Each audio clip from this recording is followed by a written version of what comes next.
dernière série de questions de la FAQ numéro 4, posée par Nicolas Duvaux, qui lui aussi fait des vidéos sur YouTube.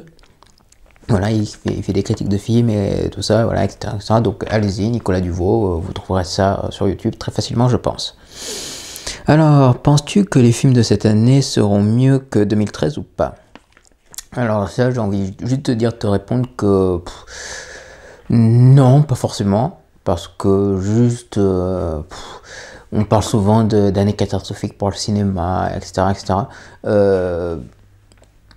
Moi personnellement, à chaque fois que je vais au cinéma, c'est sûr, il y a des films tout pourris, il y a des merdes que l'on sait que ça va être des merdes, et il y a des films que l'on sait qui sont bons et qui sont très bons.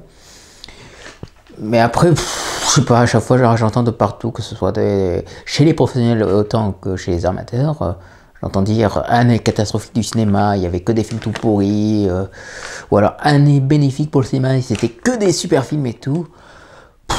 Ça veut rien dire au final de dire qu'une année cinéma va être moins bien que la précédente ou la suivante.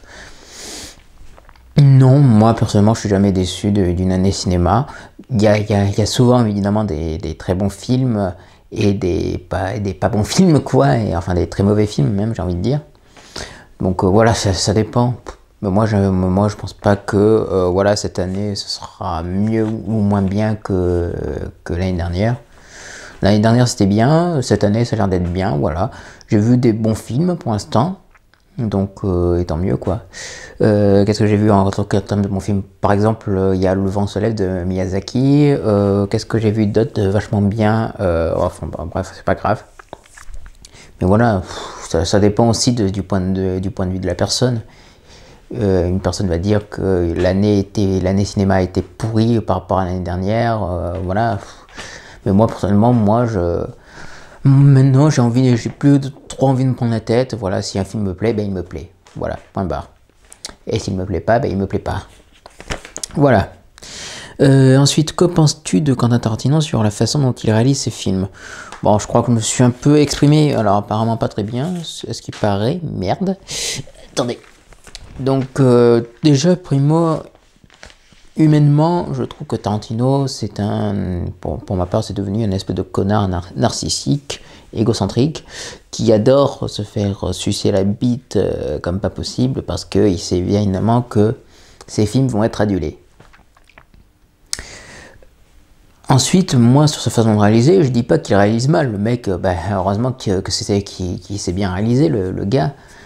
Mais, pour te dire, je sais pas, j'ai pas été marqué par un sens de la mise en scène ou un sens du montage incroyable. Je sais pas, c'est vrai que c'est quelqu'un qui aime bien rendre hommage à travers la caméra. C'est vrai qu'il aime bien reproduire des choses qu'il a vues quand il était plus jeune ou qu'il a vues récemment. Enfin, je sais pas, j'ai dit une connerie comme ça.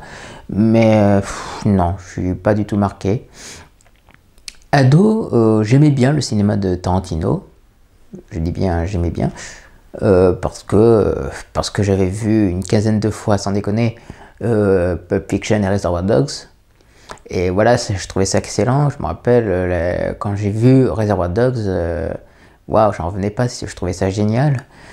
Tout comme Pulp Fiction, et puis je me suis jamais vraiment lassé de ces films. Je trouve que ce sont des films excellents. Là, je sais pas, là je trouve qu'il est un peu trop plan-plan. Je trouve que ça se regarde, ça se laisse regarder, mais je commence sérieusement à m'ennuyer, fermement. Alors que contrairement, je sais pas, j'ai envie de dire, un type comme James Wan, voilà, je trouve que voilà, il réalise de manière, on va dire, classique, mais je trouve que ça marche bien. Par exemple, pour prendre l'exemple de The Conjuring, qui est mon coup de cœur de l'année 2013, un film que j'ai vu 4 fois d'ailleurs, oui, je sais, voilà, donc The Conjuring, que j'ai vu 4 fois, à chaque fois, je trouvais que sa réalisation était géniale, voilà. C'est un film qui est super bien réalisé, qui a une caméra posée, qui fait d'une manière très classique, qui laisse place au long plan. Et voilà, je trouve que voilà, c'est un film qui fonctionne bien de par sa réalisation. Et là, pour le coup, je peux dire que je suis marqué par sa réalisation parce que déjà, The Conjuring, ça fait super peur. Enfin, de mon point de vue, ça fait super peur. Et voilà, et tout ce que... Et James Wan réussit à nous redonner peur via, par exemple, une porte qui claque, voilà, ou même nous redonne peur de l'obscurité, ou des choses que l'on ne voit pas à l'œil nu. Et je trouve que voilà, il y a des scènes qui sont marquantes de par leur réalisation. Pour ce qui est de Tarantino, il filme bien, j'ai rien à dire là-dessus, mais je m'ennuie ferme. Je m'ennuie ferme. Voilà, c'est dit. Après, si vous avez envie de me dire que je suis qu'un connard qui ne voit pas que c'est un super réalisateur, que c'est le meilleur réalisateur au monde, ben voilà, tant pis. Qu'est-ce que j'en ai à foutre. Voilà, bref. Alors, attends-tu Batman vs Superman prévu en 2016? Plus du tout. Plus du tout, parce que je trouve que, voilà, quand ils ont annoncé que voilà, il allait y avoir un Batman vs Superman, j'étais tout excité. Et là, l'excitation est retombée parce que c'est devenu n'importe quoi sur ce projet. Déjà qu'ils annoncent la Ligue des Justiciers et qu'ils annoncent plein de super-héros, ils pourraient déjà juste se concentrer sur Batman vs Superman, ça serait très bien. Mais non, au lieu de ça, ils partent dans tous les sens, juste pour concurrencer Marvel et les Avengers. Bravo, bravo, bravo, j'ai envie de dire. Donc, ouais, j'irai voir évidemment parce que c'est Batman et Superman. Mais ils ont juste intérêt de ne plus nous casser les couilles avec voilà, leur rivalité avec Marvel et Avengers. Voilà, c'est tout ce que je souhaite. Qu'ils fassent un super film, c'est tout, point barre, niet, on passe à autre chose. Alors, crois-tu qu'un jour le daron coupera sa moustache et qu'il changera de t-shirt? Non. Il ne se coupera pas la moustache et il ne changera pas de t-shirt. Tout simplement pourquoi? Tout simplement parce que la moustache, c'est sa marque de fabrique, tout comme le t-shirt. Mais le t-shirt, c'est une marque de fabrique, mais en même temps, c'est symbolique. C'est juste pour dire, je vous emmerde, je dis ce que je veux, et si ça ne vous plaît pas, bah, allez vous faire foutre. Voilà. Donc voilà, le daron, c'est le daron. J'ai peut-être été un petit peu dur sur les vidéos qu'il fait maintenant, en disant que c'est trop long, que je trouvais ça trop long. Mais après, le mec, il fait ce qu'il veut, il a pas besoin d'écouter mon avis, parce que voilà, il fait ce qu'il veut, il est libre de faire comme il souhaite et tout. Il a le droit de faire les vidéos qu'il veut, il a le droit de faire selon la durée qu'il souhaite. Voilà. Moi, j'aimais mieux le daron d'avant, quand il débutait, quand voilà, il avait genre une petite vingtaine ou une petite cinquantaine de vues, et qui était pas connu, on va dire entre guillemets, même si sa renommée est en train voilà, on va pas dire s'envoler, mais qui est en train, voilà, sa renommée est en train de prendre son envol. Moi j'aimais bien le daron du début qui faisait des petites vidéos courtes et tout ça, mais il a décidé de passer catégorie poids, on va dire poids moyen, enfin vous voyez le poids mi-moyen, mi-lourd. Donc voilà, il fait ce qu'il veut, moi je le laisse vivre, il me laisse vivre, et voilà, on est en bon terme.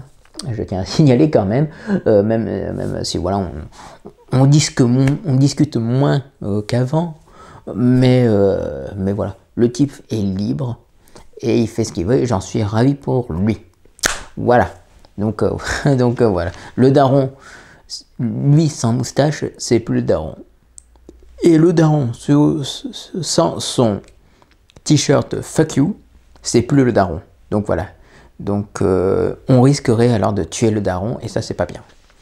Voilà, c'est dit, c'est fait, on passe à autre chose. Oui, là je sais, j'ai l'air complètement déprimé, mais c'est parce que voilà, je vous expliquerai peut-être un de ces jours. Est-ce que tu attends Expendables 3 en août? Ouais, enfin ouais, bof, ouais, un petit peu. Moins que Expendables 2. Pourtant, Expendables 3, il y a toujours aussi un aussi bon casting avec l'arrivée voilà, de Mel Gibson en méchant. Et puis le réalisateur, c'est Patrick Hughes, qui a réalisé là un film que j'ai dans ma DVD Tech qui s'appelle Red Hill, qui est un bon réalisateur, soit dit en passant, qui a réussi quand même avec Red Hill de mélanger le slasher et le film de cowboy. Et je trouve que ça fonctionne très bien. Le méchant, on va dire entre guillemets, du film est vraiment impressionnant. Il fait peur quand même. Et voilà, je trouve que Patrick Hughes a fait un très bon boulot sur Red Hill et je suis sûr qu'il a fait un très bon boulot sur Expendables 3. Après, est-ce que j'attends le film? Oui et non. Oui, parce que c'est quand même Expendables et qu'on retrouve toujours l'équipe Stallone, Lundgren. Voilà, on retrouve ces sacrés enfoirés d'Expendables. Et non, parce que voilà, parce que j'ai d'autres attentes ciné. Mais voilà, mais étant donné que c'est Sylvester Stallone, alors il pourra toujours compter sur moi. Alors dernière question, aimes-tu les héros Marvel ou comics? Eh bien, j'aime les deux. J'aime autant les Marvel que les comics. J'aime autant les super-héros de DC que de Marvel. Je crois que, je sais pas si c'est vraiment le premier que j'ai connu comme super-héros, mais en tout cas, Spider-Man fait partie en tout cas des premiers super-héros que j'ai découverts. Je vous avais montré dans la première FAQ ma petite collection toute humble de comics, et je vous avais parlé de la saga Maximum Carnage. Voilà, j'aime bien Spider-Man, j'aime bien Batman, j'aime bien Superman. Après, qui je pourrais bien aimer? Batman, Superman, Spider-Man, le Captain America aussi me plaît bien. Mais après, c'est plutôt ensuite les films. En termes de films, en tout cas, je préfère les films DC Comics, c'est clair. Voilà, j'adore la trilogie de Christopher Nolan. J'aime beaucoup les films Superman, le 1, 2, le 3 à la limite parce qu'il est un petit peu rigolo. Le 4, je ne l'ai toujours pas vu, mais j'ai pas du tout envie de le voir. Superman Returns est très bon, est un très bon film. Je vous conseille de le voir d'ailleurs. Et Man of Steel, que j'ai beaucoup aimé. Après les films Marvel, je sais pas, la saga Avengers, enfin, avec j'aime bien les Iron Man, Captain America, même le 2 aussi, j'aime bien. Thor, franchement, c'est moyen comme film, j'ai pas spécialement aimé, enfin c'est rigolo, mais j'ai pas spécialement été impressionné par le film. J'ai pas vu Thor 2 par contre, et pour tout vous dire, j'ai pas trop envie de le voir. J'ai vu Iron Man 3, qui était plutôt bien, en tout cas. Enfin, dans mes souvenirs, c'est bien. Est-ce que si je le revois aujourd'hui, c'est mieux? J'aime toujours autant? On ne sait pas. Peut-être. Ou peut-être pas. Avengers, alors oh mon Dieu. Alors, je suis tombé dessus par hasard. Là, c'est en train de passer sur Canal+. Je suis tombé dessus par hasard et j'ai trouvé ça télévisuel. Mais vraiment, je ne dis pas ça par pur cynisme ou non. Franchement, je suis tombé sur deux scènes qui ne représentent pas le film, mais je suis tombé sur un moment où tu as Loki qui est là sur un espèce de 4x4, enfin de semi-remorque, voilà, et qui s'échappe de la base du Shield en plein désert. J'ai regardé ça, genre à peine 10 secondes, je regardais ça, j'étais complètement atterré, j'étais là à me dire, putain, mais qu'est-ce que c'est ridicule, je trouvais ça tellement ridicule. Voilà, j'ai juste regardé 10 secondes et je dis, bon allez, je passe à autre chose, sinon je vais me tirer une balle dans la tête.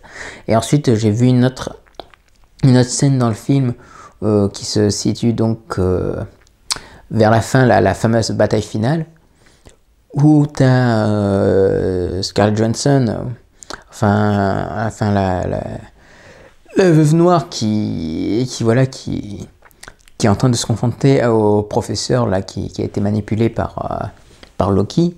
Et juste, j'ai trouvé ça catastrophique parce que tu les vois juste discuter comme ça, blablabla, blablabla, et juste derrière, tu as deux petits vaisseaux qui vont piou piou piou piou piou. Tu sais, je trouvais ça tellement ridicule, alors que ça doit être derrière, je ne sais pas, la grosse bataille. Non, on voit juste deux petits vaisseaux qui se poursuivent, ça fait piou piou piou piou piou.